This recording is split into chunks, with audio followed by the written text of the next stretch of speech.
survivor ants continued to advance, forming living bridges by linking together.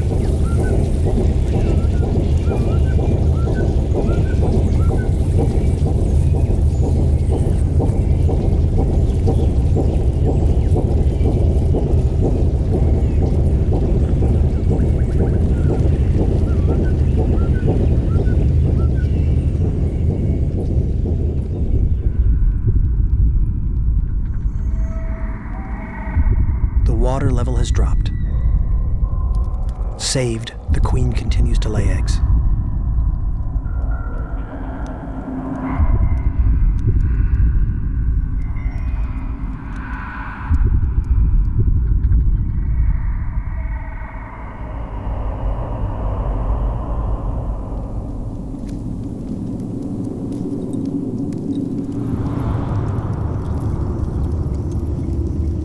On this second day, the delays in repairing the damage caused by rain create a new threat. The inhabitants of the city will, for the first time, be in direct contact with the atmosphere of the humid plain.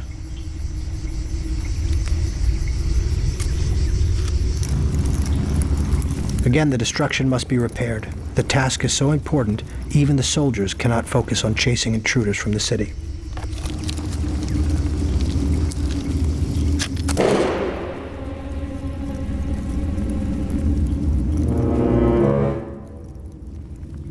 This intruder is detected by the termites, who perceive it as a single moving mass of odor and heat in their city.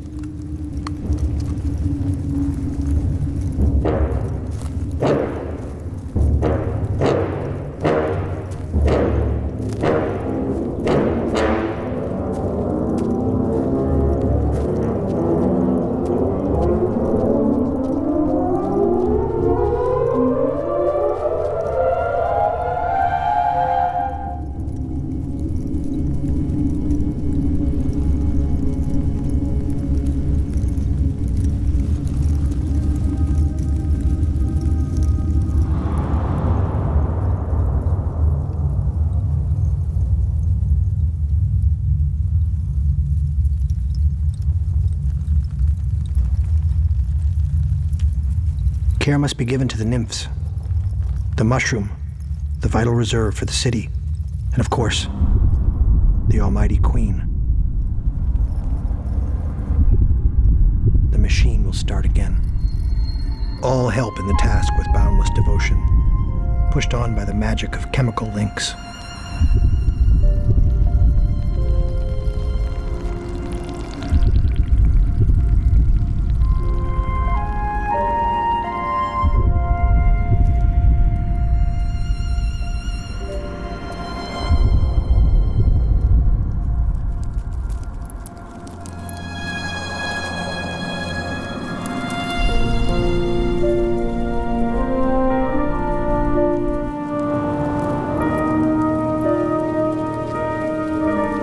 Destiny has not had its final say. Larvae, survivors of one of the flooded chambers, found refuge not far from a chimney damaged by the tree.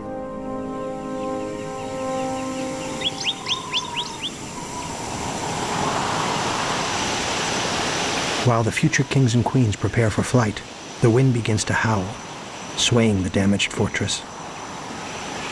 Escaping through the gaping faults, the odors spread over the humid plain.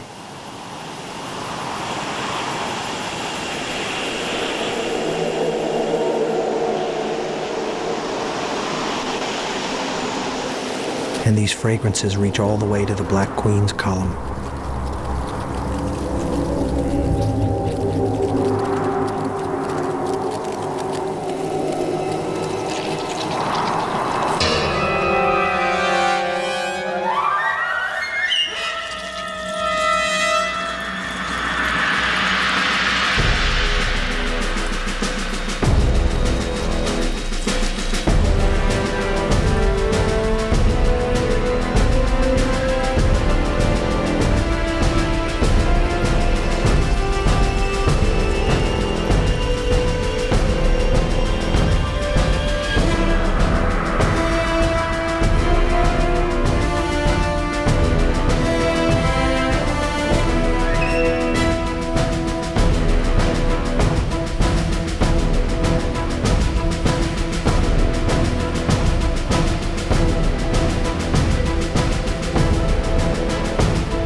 The worker ants approach the edge of the fortress. By instinct, all the animals run.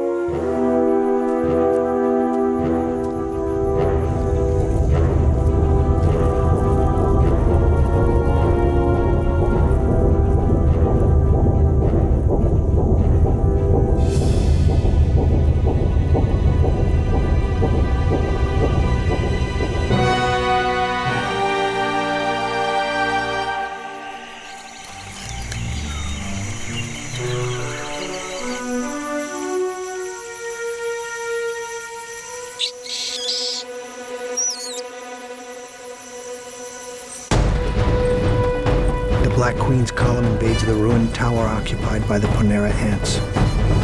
A war between two carnivorous nations begins.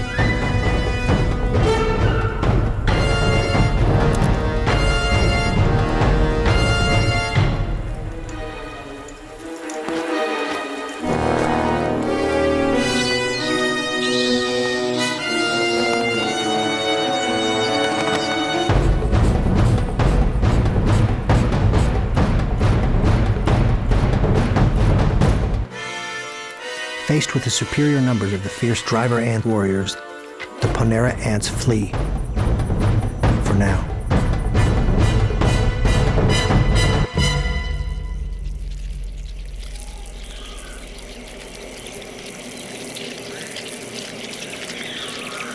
The Black Queen's troops have taken control of the abandoned city. A strategic outpost facing the fortress.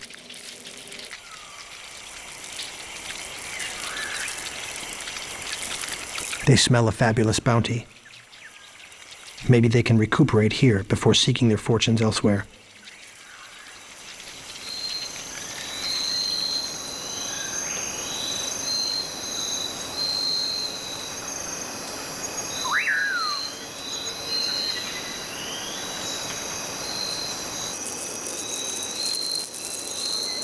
The eve of the third day, destiny hesitated once again. Termites, ants, which of these two worlds would be victorious?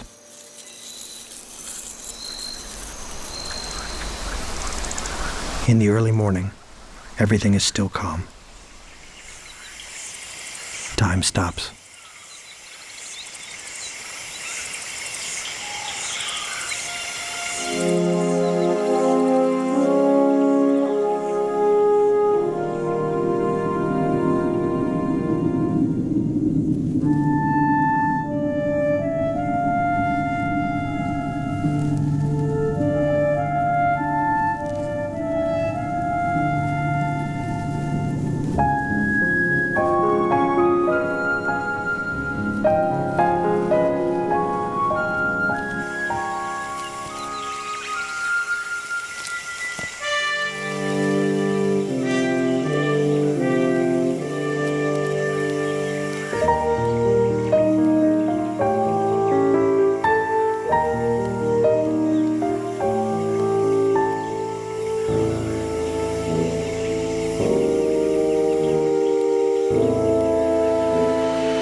Strikes camp, giving the signal for the assault.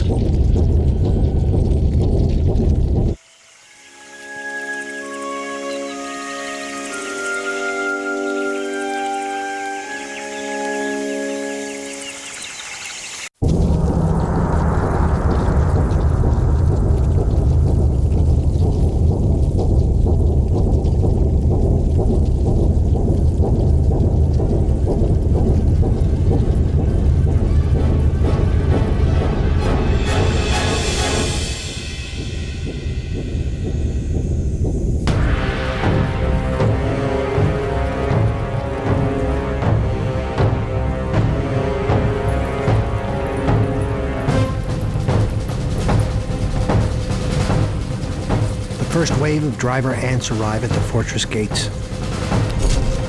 The first soldiers engage.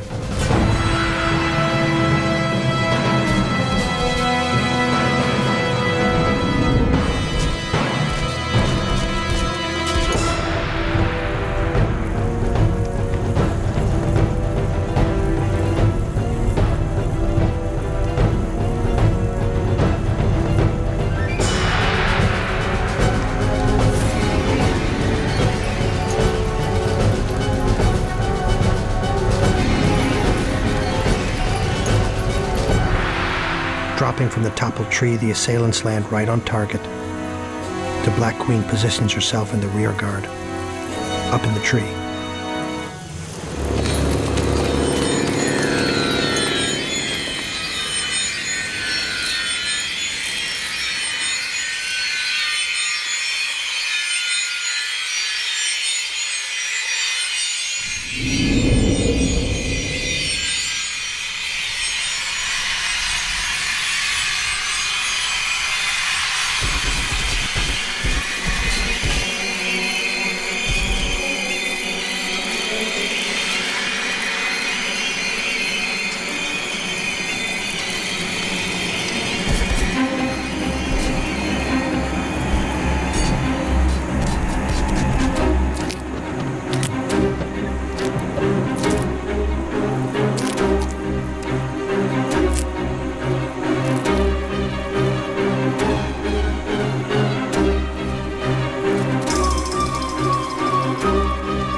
The sentries are overrun. By all routes, through cracks and flight holes, the enemy infiltrates. Strong jaws shatter the royal destiny of the winged termites.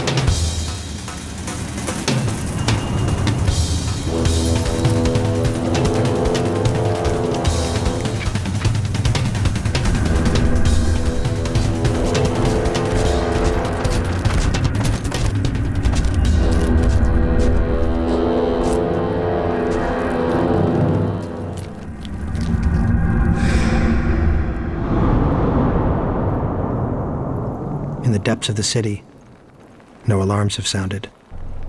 No one suspects.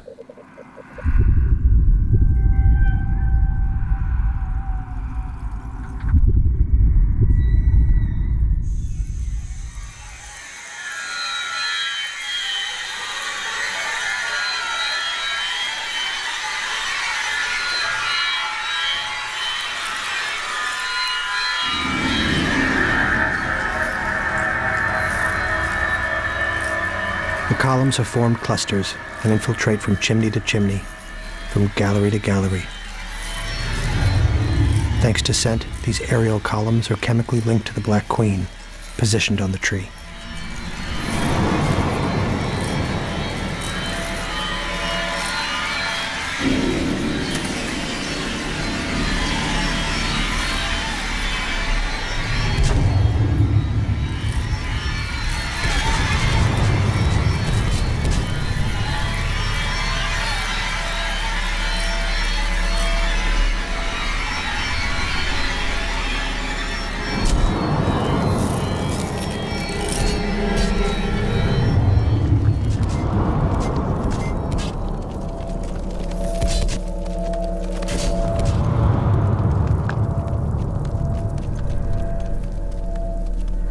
The enemy closes in on the vital centers of the fortress, the rooms containing the mushrooms, and the most precious booty of all, larvae.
Nymphs and larvae are the most ideal prey because they are defenseless.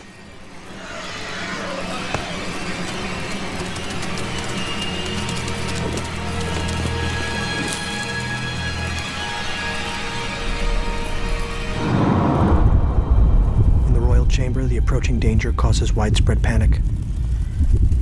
The workers fall into a trance, then form a frenzied circle around the queen.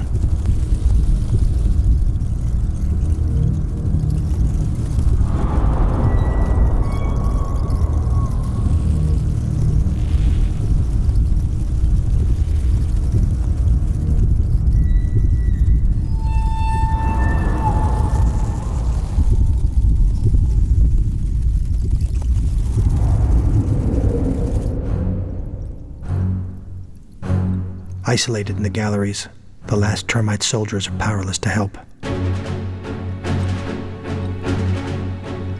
How to save the queen? The only possible strategy is to draw on their skills as builders.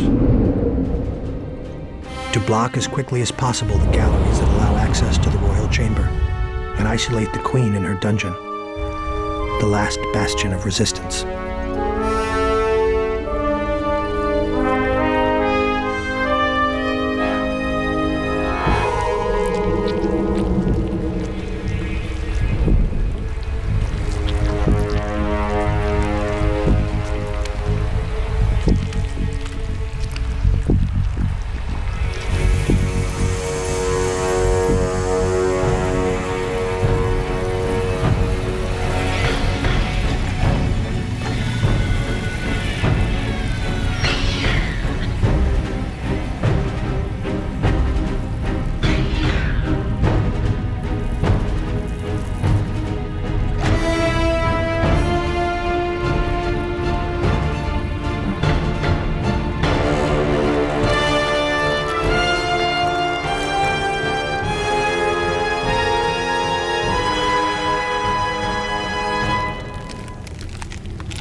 As the workers seal the queen in her inner sanctum, the driver ant army develops a system to raise the prey and transport it back to camp.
During this temporary withdrawal, workers, soldiers, larvae, and nymphs hurry to seek refuge in the Queen's chamber before it is totally sealed.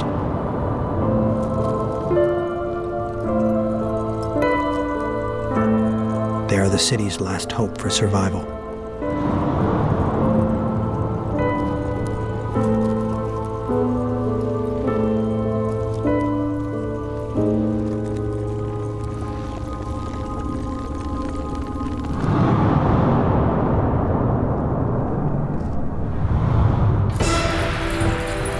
The driver ants are in pursuit, seeking any path that may still be open.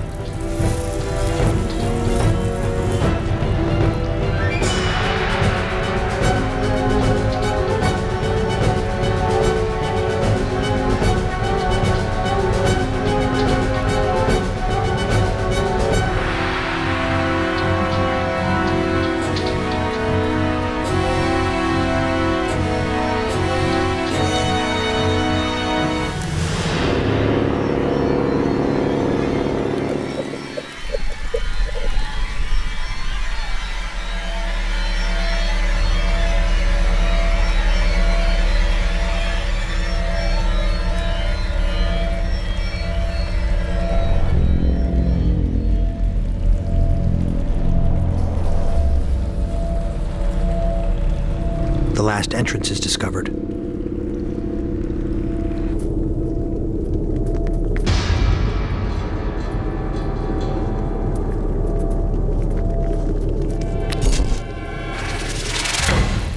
The guards fail. The driver ants surge past and break into the Queen's sanctuary.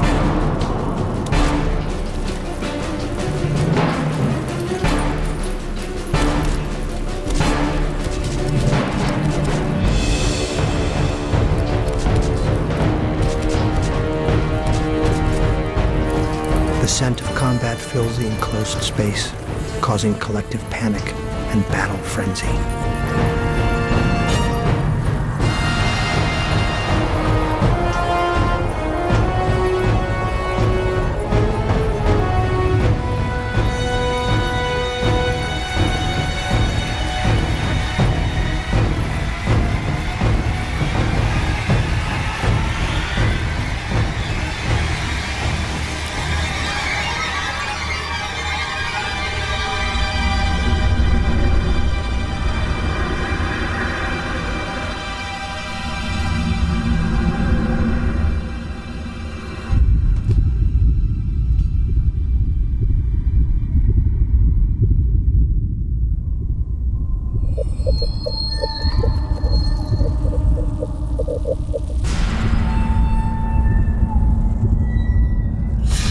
Soldiers defend their throne and ultimately the fate of the colony. It is here that the destiny of the Termite nation will be decided.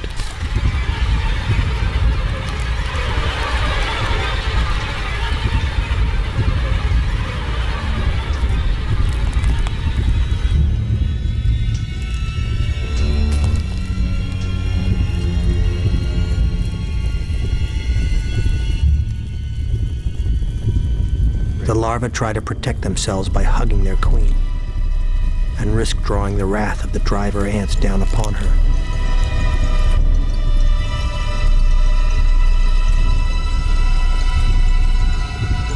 Everything seems lost.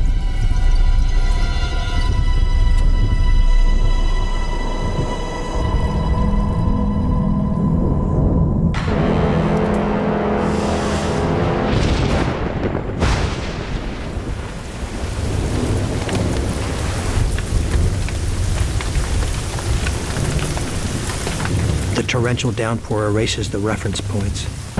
The scent trails that link the Black Queen to her soldiers weaken.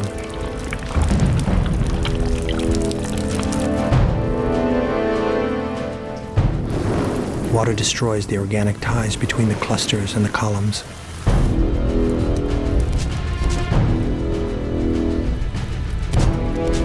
And soon the driver ants' reinforcements stop coming. Their army has been cut off.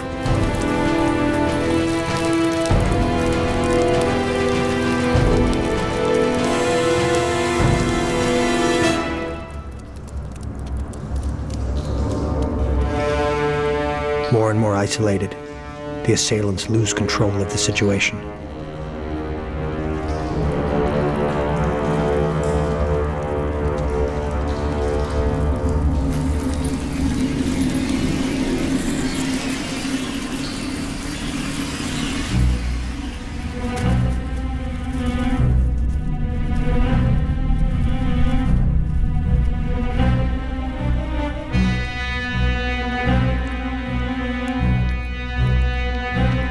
The last battles tail off. The driver ant should never have ventured into the fortress. The tree falling over, the gaping cracks, the flight holes, the escaping odors. This chain of unlikely events was too tempting to resist and drew them into a deadly mess.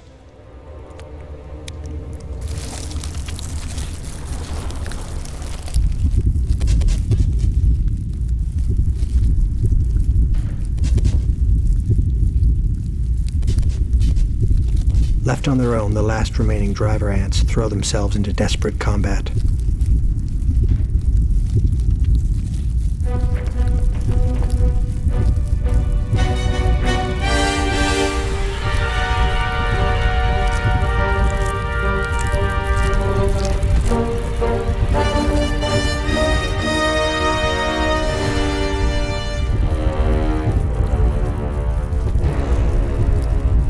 The enemy has almost reached the queen.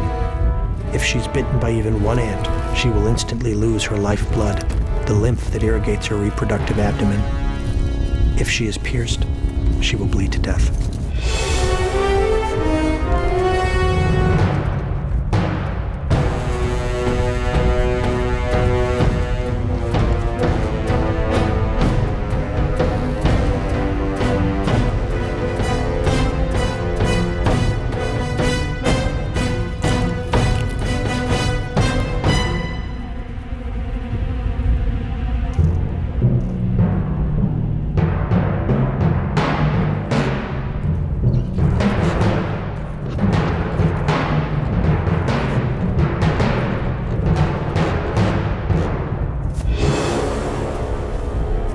The savage wave of attacks finally breaks at the foot of the throne.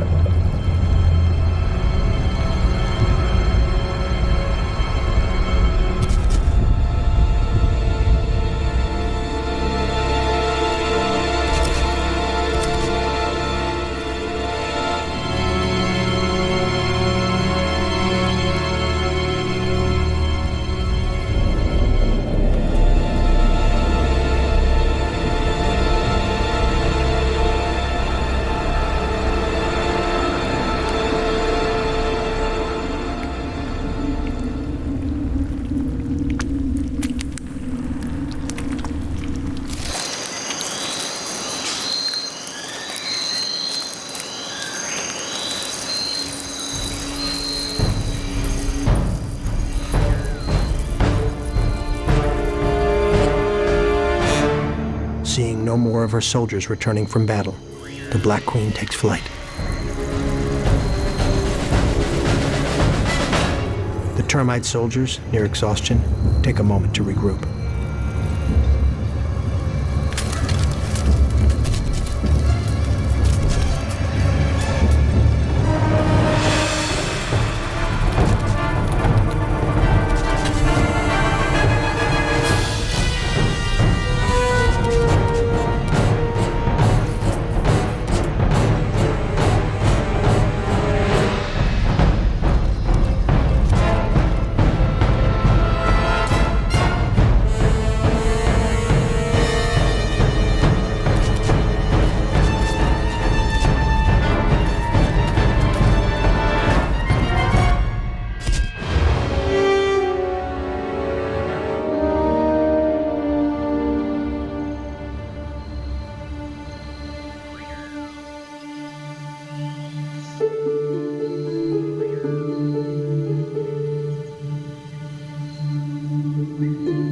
And so, the Black Queen dies.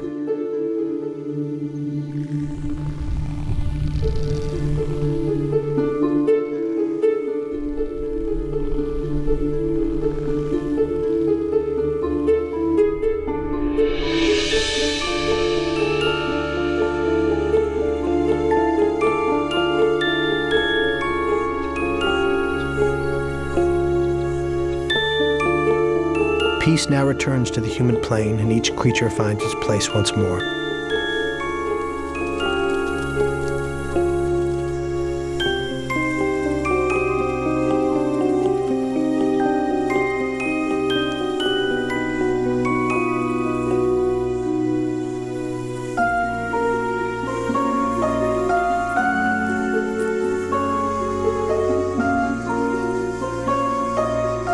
They will face other wars, but will also enjoy long periods of peace, safe in their impenetrable citadel.